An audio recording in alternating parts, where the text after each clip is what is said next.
तो twelfth physics में chapter 1 में जो आज का टॉपिक है उसको देखते हैं। एनसीईआरटी बुक में ये है, why do objects acquire charges, और इसी को हम बोलते हैं electronic theory of charge generation. Charge कैसे प्रोड्यूस होते हैं, जैसे हम कोई बॉडी को ऐसे रब कर देते हैं ना, तो रब करने पर ये बॉडी चार्ज हो जाती है क्योंकि ये लाइट ऑब्जेक्ट्स को अट्रैक्ट करती है। पर ये चार्ज क्यों हुई, इसकी प्रोसेस क्या है, इसमें होता क्या है, ये हमको समझना है। तो इसकी थ्योरी को समझते हैं कि चार्ज का जनरेशन कैसा होता है, इसको हम इलेक्ट्रॉनिक थ्योरी बोलते हैं। या फिर इस टाइप का क्वेश्चन आ गया कि why do objects acquire charges, कोई बॉडी चार्ज को क्यों एक्वायर करती है, इसको देखना है। तो चलिए यहाँ पर इस थ्योरी को समझते हैं।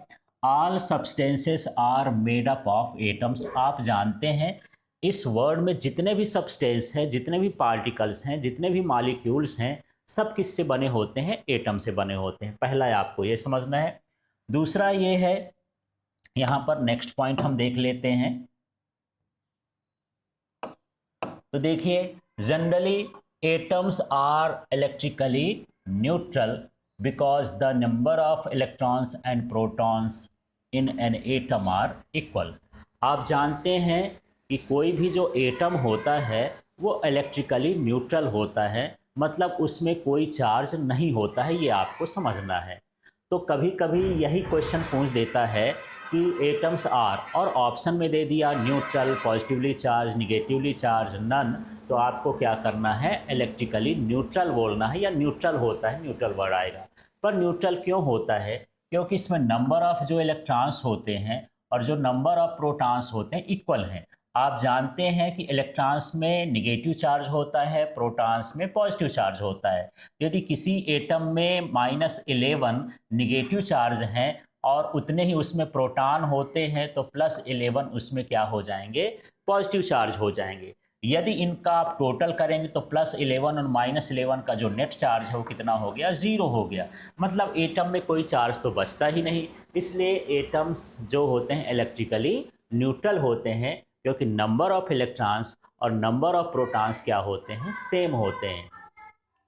अब यहाँ पर देखते हैं इलेक्ट्रॉन्स के बारे में। Electrons in an atom are bound by weak electrical force, so they are easily transferred from one object to another object. अब हम ये देखते हैं, यदि आप एटम का स्ट्रक्चर देखेंगे तो जो बीच का पार्ट होता है ये न्यूक्लियाई होता है, इसमें प्रोटॉन और न्यूट्रॉन होते हैं। इसके अराउंड जो है इलेक्ट्रॉन रिवॉल्व करते हैं, इस तरह से रिवॉल्व करते हैं। तो जो आउटर ऑर्बिट के इलेक्ट्रॉन होते हैं वो वीक बाउंड होते हैं, माने इसमें जो इलेक्ट्रिकल फोर्स लगता है बहुत ताकतवर नहीं लगता है, इसलिए एक बॉडी से दूसरी बॉडी में ये ट्रांसफ़र हो जाते हैं, आ भी जाते हैं आउटर सरफेस में, आउटर ऑर्बिट में, और यहाँ से निकल के चले भी जाते हैं। तो सिंपल सा है। यदि मैं एक बड़ी क्लास ले रहा हूँ तो आप देखो जो मेरे पास लड़के हैं वो अच्छा कैचअप करेंगे, जो दूर बैठा होता है यदि मैं इधर ध्यान दिया तो वहाँ पीछे से निकल भी सकता है, क्योंकि वो मेरे कवर अप में नहीं है। तो इसी तरह से होता है कि जो न्यूक्लियाई के पास का ऑर्बिट है उनके इलेक्ट्रॉन आसानी से नहीं निकलते हैं, लेकिन जो आउटर सरफेस के आउटर ऑर्बिट के इलेक्ट्रॉन वो ईजिली ट्रांसफ़र हो जाते हैं। तो इलेक्ट्रॉन का ट्रांसफ़र होता है, लेकिन प्रोटॉन का ट्रांसफ़र नहीं होता है, क्योंकि प्रोटॉन जो है ये स्ट्रॉन्ग न्यूक्लियर फोर्स से बाउंड होते हैं।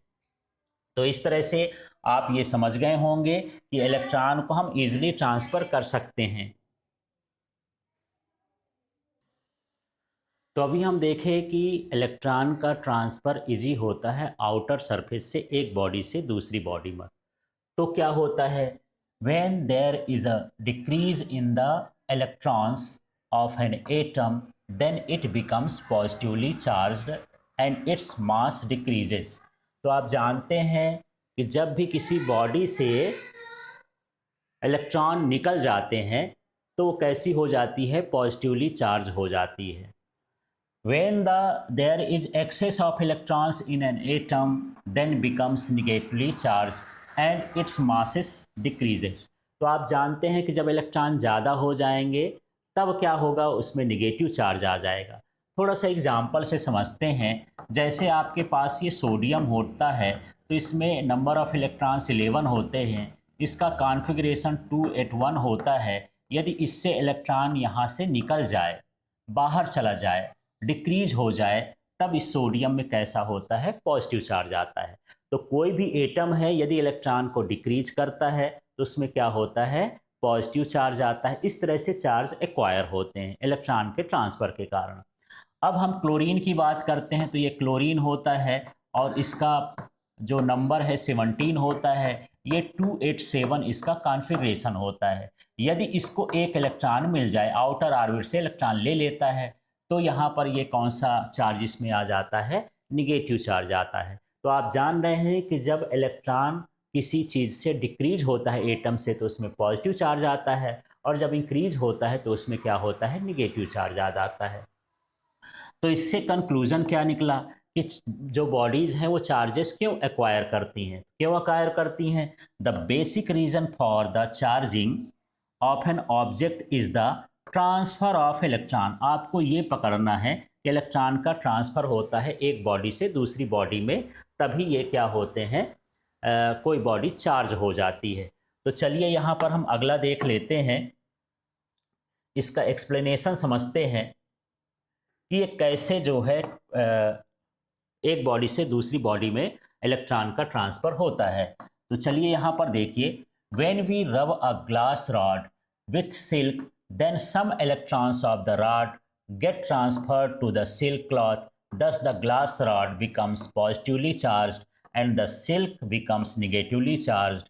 No new charges is generated in this process. तो आप समझ लीजिए, मान लीजिए मेरे पास ये सिल्क का क्लॉथ है। अब इस सिल्क के क्लॉथ में ये ग्लास की रॉड है। जब मैं इसको रब करता हूँ तो ये चार्ज हो जाते हैं। तो यहाँ पर क्या होता है, ग्लास रॉड में पॉजिटिव चार्ज आ गए। इसका मतलब ये है कि ग्लास रॉड से इलेक्ट्रॉन डिक्रीज हो गए। किस में गए होंगे, ये किस में चले गए, सिल्क में चले गए। तो सिल्क में इलेक्ट्रॉन क्या हो गए, इंक्रीज हो गए। तो सिल्क में कैसा चार्ज आएगा, निगेटिव आ जाएगा, और जब ग्लास रॉड होगी उसमें क्या हो गया, पॉजिटिव हो गया। मतलब यहाँ पर हम देख रहे हैं कि इलेक्ट्रॉन का ट्रांसफ़र हो रहा है, कोई नया चार्ज यहाँ पर जनरेट नहीं हो रहा है। यदि यहाँ से मान लीजिए कि इस ग्लास रॉड में 10 पॉजिटिव चार्ज आए हैं, इसका मतलब इस सिल्क के क्लॉथ में भी 10 निगेटिव चार्ज ही आएंगे, कोई नया चार्ज नहीं बनेगा। पॉजिटिव इसलिए आया क्योंकि इसमें इलेक्ट्रॉन्स एक्सेस हो, इससे इलेक्ट्रॉन ट्रांसफ़र होकर इसमें चले गए। तो इसमें इलेक्ट्रॉन डिक्रीज हो गए, इसमें इलेक्ट्रॉन इंक्रीज हो गए। जिसमें डिक्रीज होते हैं पॉजिटिव चार्ज होता है, और जिसमें इंक्रीज होता है वहाँ पर निगेटिव चार्ज होता है। तो यहाँ से समझ में आता है कि कोई बॉडी में जब चार्ज आता है तो इलेक्ट्रॉन के ट्रांसफ़र के कारण आता है। ये बेसिक रीज़न है।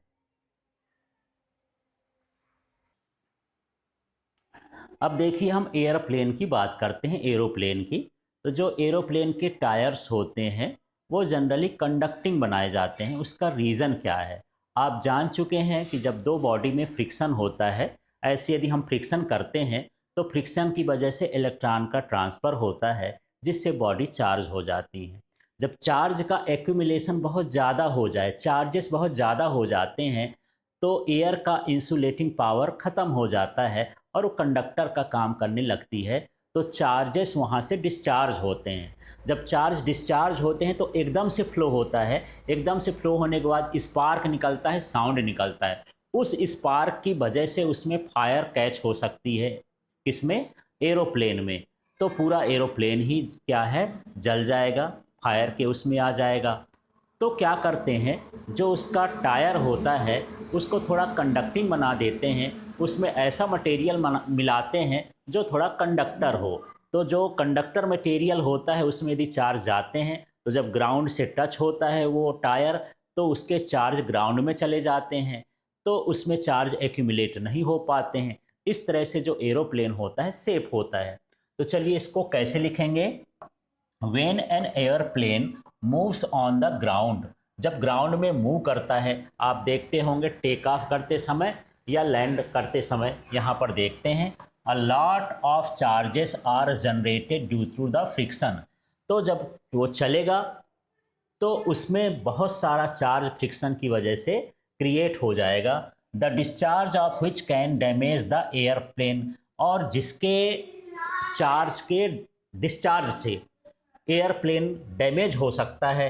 Hence by making the airplanes tyre conductors the charges go to the earth which keeps the airplane safe.